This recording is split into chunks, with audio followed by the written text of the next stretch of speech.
Welcome to Between Hoops, where we talk about basketball, pop culture, and everything in between.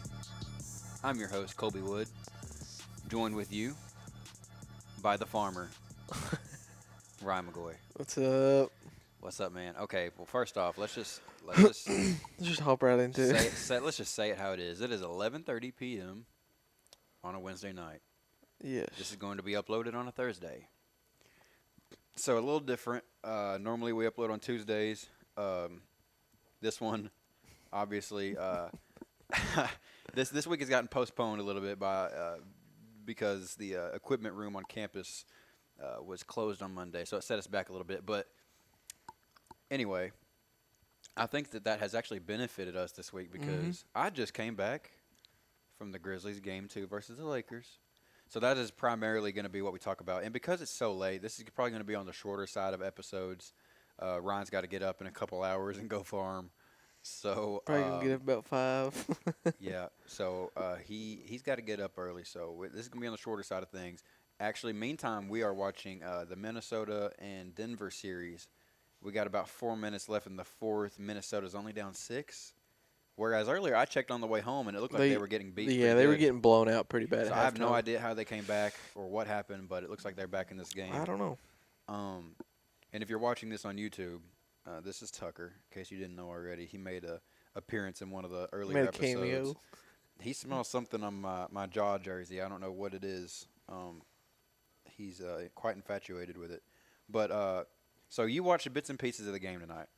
Yeah, I watched I didn't get to watch the beginning of the game, but I watched the first quarter, and then some of the second, and then most of the third, and then the last 6-7 minutes of game time in the fourth. And every time I'd check in, the Lakers would be down. Yes. We'd be down 6, then we'd be down 14, then we'd be down 8, then we'd be down. And I'm thinking, okay. And about the third time I checked in and we were down 6, and y'all got it up to about 10 again, I was like, you know what? Right. They're not going to let us back into this game. It's just not going to happen. Y'all got real close a couple times. I know. And Rui Hachimura there for a second took over. Or didn't take over, but he was on a roll, and we got it to 6. And I was thinking, oh, here we go. Yeah. But y'all weren't going to let us back into it, though. I mean, I got nervous there a little bit. Down towards the end, we were only up by 6 with 3 minutes or something like that. Yeah. And I'm just like, God, for the love of God, please, just we don't. The thing is, we didn't really have a closer necessarily. I mean, Jaren was playing pretty well. I mean, you got to put the ball in his hands in a game situation like that, clutch situation. But without Ja, I'm a little bit more on edge than I would have been with Ja up 6. Right. Because I'm like, who do you really trust 100% with the ball? You don't want Dylan Brooks to have the ball necessarily. Just let Desmond and Tyus kind of control things. But anyway, the Lakers were up by a point or two early in the game, 5-4 or something like that. Yeah. And we ended up getting our lead up to 15. I think in the first quarter. And then you got it up to 20 in the second or third. And then basically I'm just like, okay, we just got to hold it. We got to hold this lead. And then, like you were saying, it basically fluctuated. It went from 10 to 8 to 6 to 14, back to 6. And I was just praying to God. That third and fourth quarter dragged. It dragged for me because I wanted it to end. Right. When we got up 14, I'm like, oh, God, I wish there wasn't 16 more minutes right now. Right. Because I don't know if I can take because it felt like we were just not scoring to extend the lead, but just scoring in order to make sure y'all didn't come back in the game. Exactly. We're just trying to push y'all off, man. We're just trying to make sure y'all didn't have a chance to come back. I tip my cap. Basically, just trying to stay alive. I tip my cap to Taylor Jenkins tonight because he made adjustments from last game, and old Darvin Ham, he didn't do nothing different. Same rotations, same game plan, same. I will say the reason Tillman had himself a night is because y'all gave a little bit more attention to Jaren, and it didn't really matter. He still got a lot of good shots.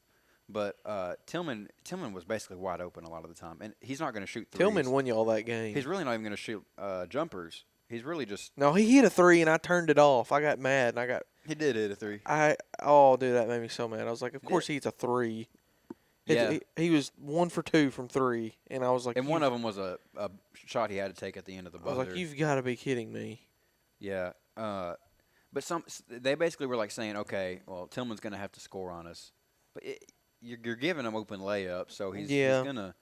LeBron had himself a pretty good game, 28 points, 12 rebounds. And I will say that was a very, I don't know, it felt low-key because it was just throughout the course of the game steadily here and there. It's not like he just erupted. Well, you know, they'd sub him out, and then he'd come in, and he'd have like 3 or 4 possessions where he'd just go. And then he'd slow down and then not do anything and then get taken out. AD and D'Angelo Russell, terrible game from both of them. AD, yeah, you can't win going 4 for 14. I mean, AD had what, 8 blocks? 5 blocks. I'm sorry, 5 blocks. So he's had pretty impressive. 12 blocks this whole series. But dude, you can't be shooting 4 for 14. Right. I mean, yeah, and a lot of those were really close. Like he got, he made that move in the paint a couple times, just like a and it simple hit back spin rim, move, or and every time he made the move, immediately free bucket, like that's in, and then he missed, Hachimura, great game again. Missed 5 shots, hit 2 for 4 on threes, and Austin Reeves. I mean, he had 12. I mean, he played all right. That's not a great game for him by any, I know. by his standards. No, he's been hooping lately. Like you said, I think the Grizzlies made the appropriate adjustments. They did. Darvin Ham didn't make any. I don't understand why Mo Bamba and Lonnie Walker aren't getting some minutes. Lonnie Walker was an integral part of everything y'all were doing last season. I know, and it's weird that he's not getting any. Lonnie, they need to free him because those two players are valuable pieces they can be on a good team. Like Malik Beasley, I have not been impressed with him ever since he got to LA. I think they need to swap him and Lonnie Walker's minutes. If you want to let Malik Beasley walk, so be it. So you want to talk about adjustments? One thing I noted right off the bat was that Roddy played much longer. Let's see, to be exact. We can't be letting David Roddy kill us either. We can't be doing that. He had 9 points, but they were all threes. I know. We can't. And half of them would be LeBron falling asleep and not go. You can't do that. I mean, think of it. He don't hit 2 of them. It's a closer game. Right. Another thing, free throws. I'm pretty sure we didn't do too good from. He played 13 more minutes, or 12 more minutes. We can't be. He only played 8.5 minutes last game. He played 20 this game. So both teams shot 16 for 21 from free throw. They gave Aldama less minutes. Aldama played way too long or way too much. Aldama don't need to be playing. Aldama don't need to be playing. See, he just was not good on either side. The reason he's in the game as long as he is because his shot making. He can hit an open 3. He didn't tonight. He don't need to be in this series playing. He don't fit well playing against the Lakers. The Lakers tonight were hunting Kennard and Aldama, but the difference was Kennard was like a threat from the 3-point line. Right. Aldama, I mean, you still got to respect him, but he's no Kennard where you just got to Kennard got hot there in the first half, and I was like, oh boy. He hit that. Hit the and-1. The and-1 3, and that place got crazy when he hit that. Yeah. By the way, on TV, man, it's not like the crowd didn't seem too loud. So here's the thing. I was telling my dad this on the way home. Whoops, there goes my phone. I was telling my dad this. Now, this is at least my thought. So last year when we played the Timberwolves in Game 5, that was the game where we really weren't good the whole game. And I was pretty sure we were going to lose, actually, and weren't hitting any free throws. That's the game where John Morant had that dunk on Malik Beasley. Mm-hmm. And he had the game winner in the 4th, obviously. I think the difference is with those games, the crowd has so much pent-up energy. And it's they're just waiting for the Grizzlies to just do something crazy. Right. And, you're so sure you're going to lose. And then Ja does some kind of electric, once-in-a-lifetime kind of play like that. That's where you get your best moments where everybody's freaking nuts. Yeah. Or you can be the Kings and not be in the playoffs for 16 years, and that'll make you really loud because that's also insane. Energy. But tonight, it was more so just nerves. For me personally, you could tell everybody in the dang arena was nervous, man. God bless Tucker. So the first initial couple shots, you want to get loud, you want to get them Right. get Yeah. them energetic, but he has been smelling my jersey this whole freaking time. What are you smelling? I don't know, man. But anyway, I was more so. The point is, I was just kind of on edge, Right. kind of nervous the whole time. Well, Like, Y'all had to win. Y'all had to win, or the Yes, I'm series just was like- virtually over. I was cheered. Don't get me wrong. My voice is gonna hurt tomorrow because I yelled so much. But for a lot of the times, like when y'all would go on a little run, which y'all did do these like 6-7-0 runs, we'd go up like 14, and then all of a sudden it's like 6, and I'm like, man, we can't afford to like. We gave ourselves. Thank God we got like a 14-point cushion because we needed Right. that. But no, I was more so just like on the edge of my seat, just kind of like holding my breath basically the whole game. So, Mm-hmm. yeah, it was loud. It was a good atmosphere, but like had it been like a game 5 or something, a game 7, I think it would have been even louder. But I mean, it's always a great crowd in Memphis. Here we go. Denver's beating Yeah, they're gonna Minnesota. win it, ain't they? Yeah. I'm ready for the crowd, and I'm gonna call it Staples Center because it's still Staples Center to me. I'm ready for the crowd this Saturday because this will be the first playoff game since 2013 with a packed house in Staples. Yeah. We had 2021. We had the bubble, which wasn't in Staples. We had 2021, but it was like the limited seating thing, and that's when we played the Suns. And no, Yeah. I'm ready for it to go to LA and maybe. What is your goal? You gotta win if you're, one. you just want to get one. Is that the goal? No, I'm gonna say you gotta at least get one. Like if you're the Lakers, are you like Your we've goal got, is- we've got to win both of these games, or do you just like? I think your goal is to win both of them, because then if you go to Memphis, it's like okay, I whatever. feel like if you're the Lakers, you have to win both of these. both of those games. But it's not do or die. But it's like to I feel tell you what. somewhat If we keep comfortable. flip flopping, and it goes to 7. We're losing. In You don't want Memphis. to. Yeah, you don't want to go to 7. You really don't even want to go to 6 because after.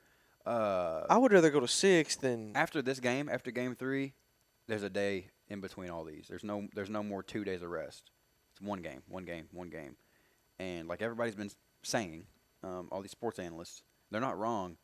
The longer the series goes, the more it benefits Memphis, the young legs. Yep. When your best player is 38, I mean, you could argue AD's their better player, but he's also injury prone. He's also You 30. don't want to have 24 hours. Well, no, I guess it'd be more than 24 hours, but you know what I'm saying. Be just over. You wouldn't just want one day of rest. That wouldn't benefit, especially because the Grizzlies would have home court. That wouldn't make me any less nervous. If it was going 7, I'd still be a nervous wreck. If it goes 6, I want it to go 6. I want us to win both of them in LA. And you know what? Maybe we go to Memphis. I doubt it would happen if we won both in LA, but maybe we go to Memphis and we shock y'all or something. But I doubt that happens. This team, man, this Lakers team is just so. I can see it. I'm envisioning it. They're gonna run out of gas. They're whether it be this series or if they go on to win, they're not gonna beat whoever they play next. Yeah, I just I agree. I think they're gonna run out of gas. regardless, like we were talking about the other day, regardless of if you're playing the Kings or the Warriors, you're going to be running I know. a lot, constantly, up and down. Who you gonna put on Curry? Yeah, I think it's a D'Lo? I think it's a matchup nightmare either way if you're the Lakers and you got to go into next series. It will be for the Grizzlies if Ja doesn't come back healthy. Ja But- will be back. Now that's my other thing. He was a game time decision today. He ended up not playing, which that's the best thing that could have happened. We won without him playing, Y'all. so he's got more time to rest Right. before Saturday, and that's a whole other thing. Hopefully he plays Saturday, and there's no telling if he's going to be like 100%. He's not going to be 100%. First off, let's be clear. He's not going to be 100%, but hopefully he's got enough, I don't know. Movement, I guess, not range. movement necessarily, but his pain tolerance. Hopefully, Right. his ceiling has gone down a little bit, and he can bear it a little better. I think y'all are just as good without Ja. When Ja is in the game, y'all make it a priority, and rightfully so, to get him the ball and you play through him. But correct me if I'm wrong, Ja can do some stupid stuff. it just comes from he can. it just comes from him being so fast paced. I know, and it's like the Westbrook thing. Yeah, you know, yeah. Westbrook they're trying so hard, they're going so balls to the wall, and they're also playing a lot of the game. So you're a point guard, handling the ball, you're going to turn it over a couple times. And when Tyus is in the game, he don't get rattled. He just moves it. And tonight it looked like y'all's offense was better. In every game he had 40 points. Jamal Murray.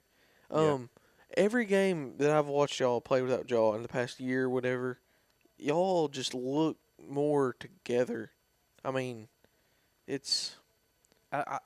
At the end of the day, I think the system is the exact same with or without Ja. I mean, it's the same idea. Just keep the ball movement.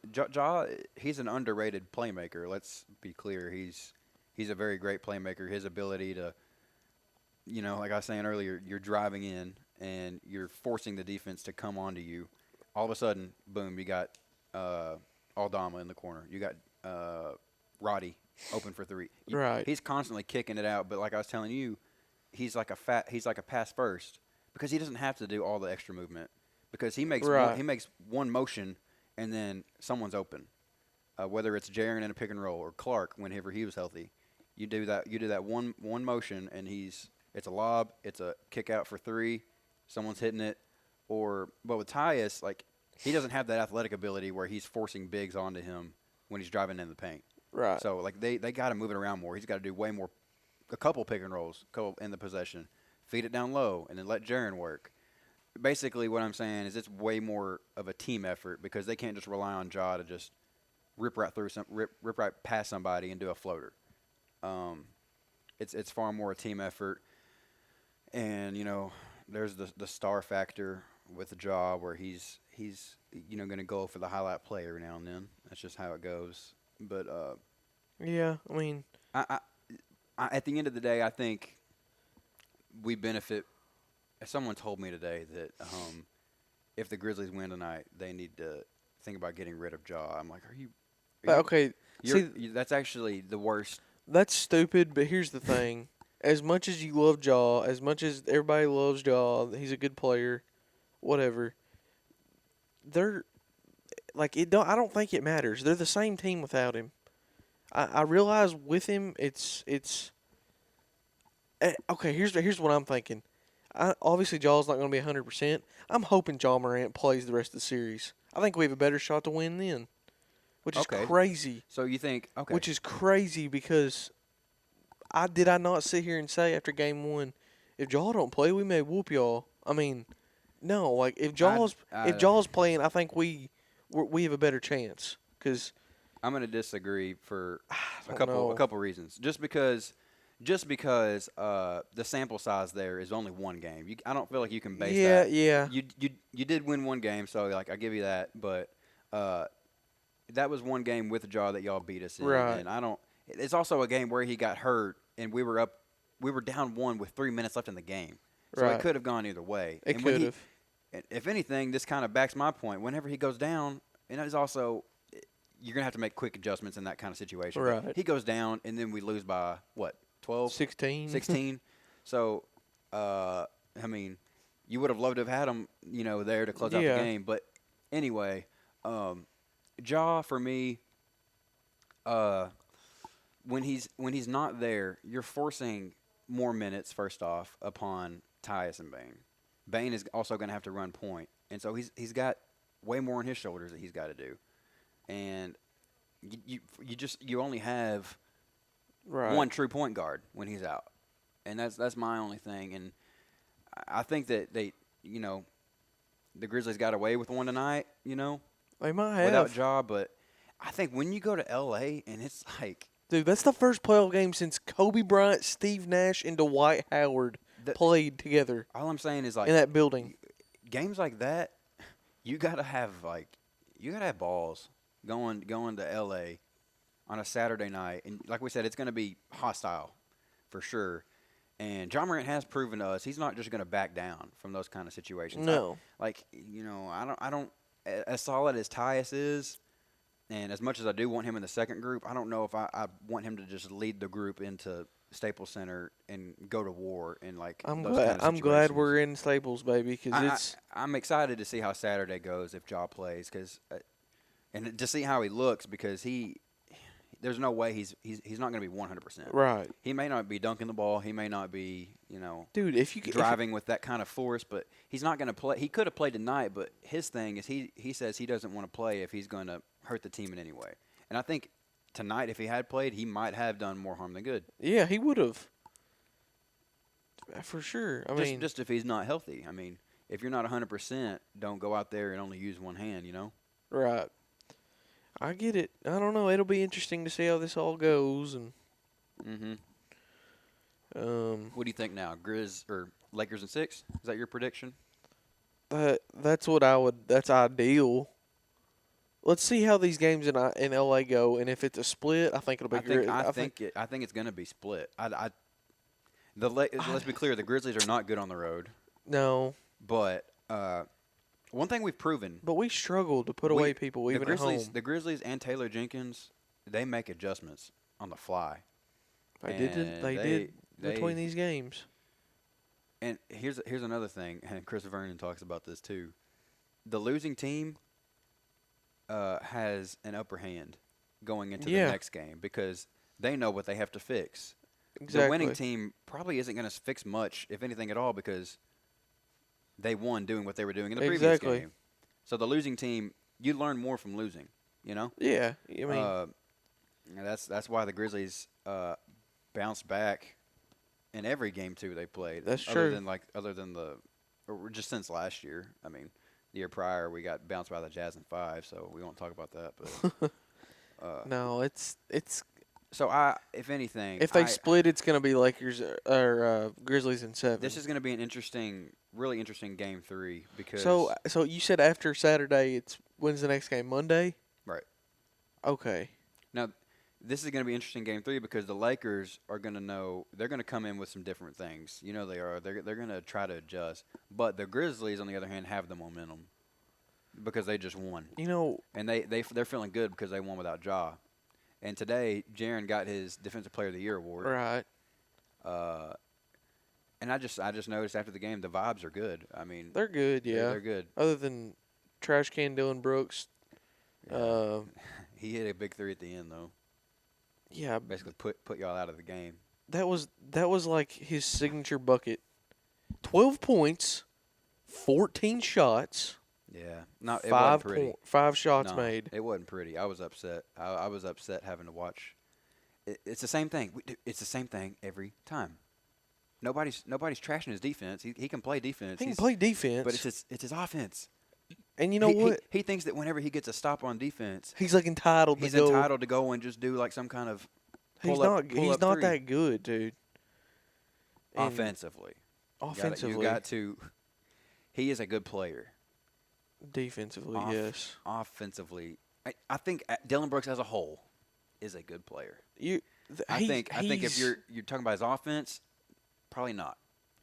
He does good things offensively, which is like it's infuriating sometimes because like he does good things sometimes, but then there's times like I can freaking see by the way he dribbles. I'm like, okay, he's about to pull up. Like he got two stops in a row. And like he's feeling good about it, and you can like it's like you're reading his mind. It's like, oh, I know he's about to shoot. I know what he's about to do. I just know where this is going. But like I don't know, he needs to just. I understand what he's doing, and guess what? He's making me mad. So he's doing his job. That's what he's trying to do is make people mad. But like, dude, there comes a point when you're guarding LeBron, and LeBron has 28 on your head, 12 rebounds. And you have 12 points on 14 shots, and you're sitting here acting like you held LeBron to single digits. I mean, he did good on Bron. I mean, I don't know how many of those points were on Dylan Brooks, but most of them from the eye test tonight, most of them were post ups and going in, and I mean, I don't know. I just hate Dylan Brooks with a passion, and I don't care who it is. I want the Grizzlies to lose this playoffs, and so Dylan Brooks can shut up. Okay. And I hope you know what? If Dylan Brooks leaves the Grizzlies, I will like the Memphis Grizzlies again. But I cannot stand them. He's ruined it for me because I I've always liked them being that really really close team to us, but I can't do it, man. Okay. And then You're not gonna like this next take. I hate Dylan Brooks. You're not gonna like this next take, but I want you to hear me out. There's going to be a game in this series. Mark it right now. I set it at 11:51 Okay. on Wednesday, April 19th. So he's gonna go off. No. Okay. There's going to be a game where we beat y'all by 20 plus. You think? Yes, there's going to be a game where the Grizzlies blow out the Lakers. It has happened in every.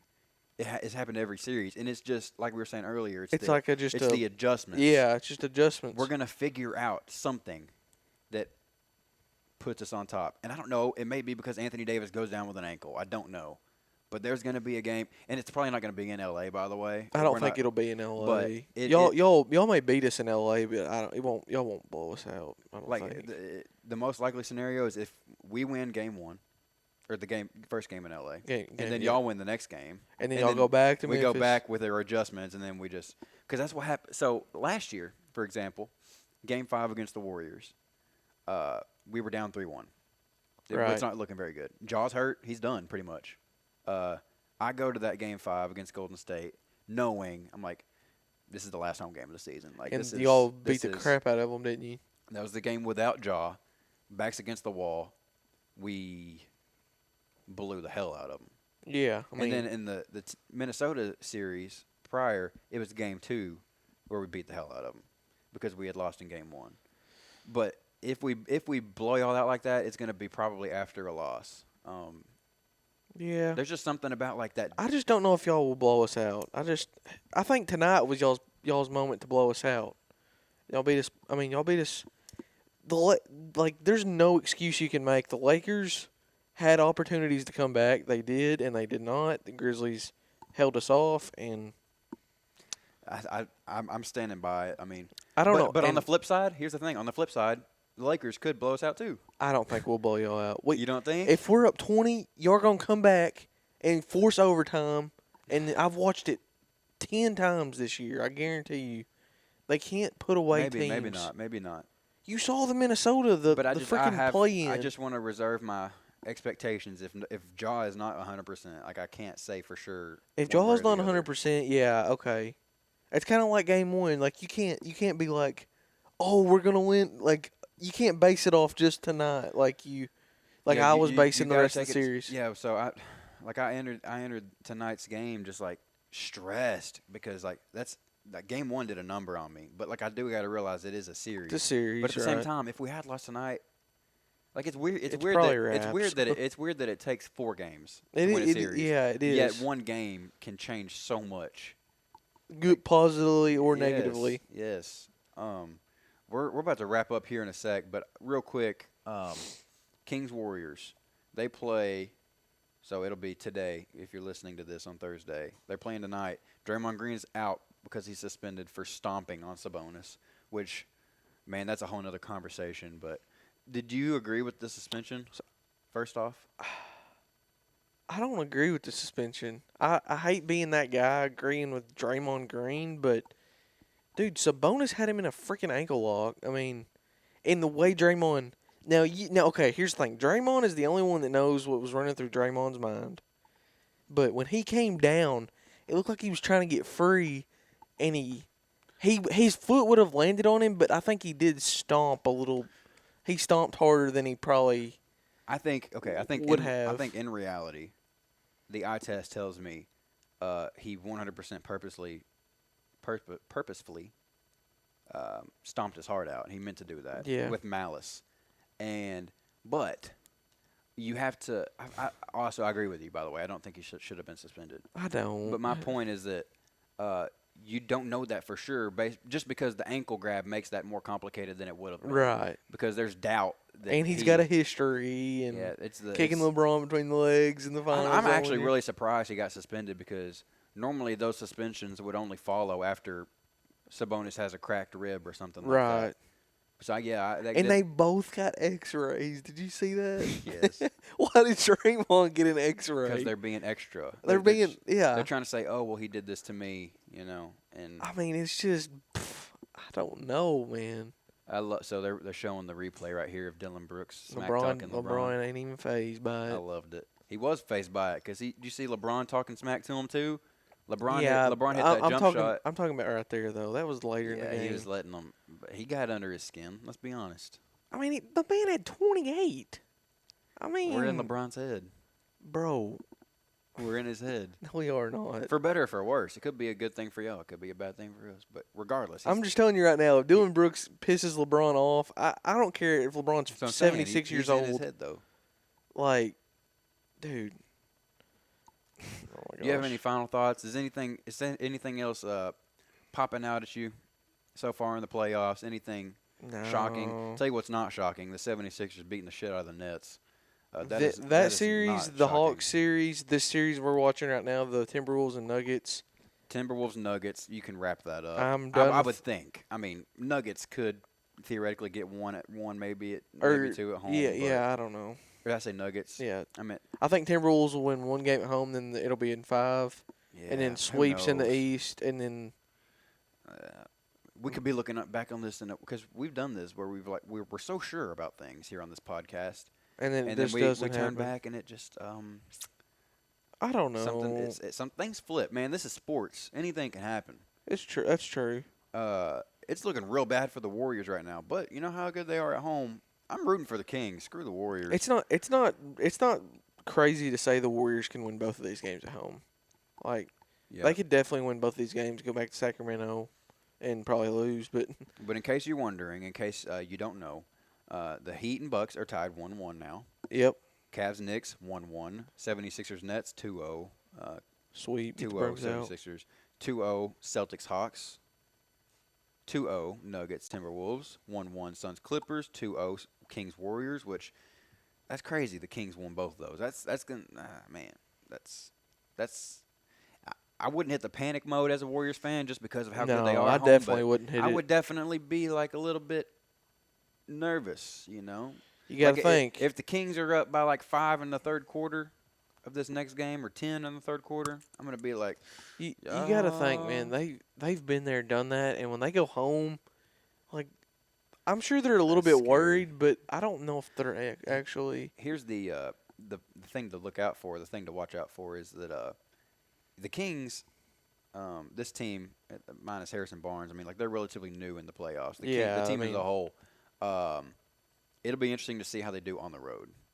That's what I'm saying. They strive at home. They don't want to. They don't. I mean, Golden State is, man. They thrive at home, but we'll see how they do on the road. Meanwhile, this is a good time to wrap it up because they are playing the Grizzlies. The Grizzlies Lakers highlights from tonight. Let's see. There's that Kennard 3. Oh boy, and it was an and-one. Man. It got so loud whenever he made that, man. That's crazy. Desmond Bain did his thing. That is his thing, for real. AD, I just wonder how AD gets elbowed in the face by Desmond Bain by accident.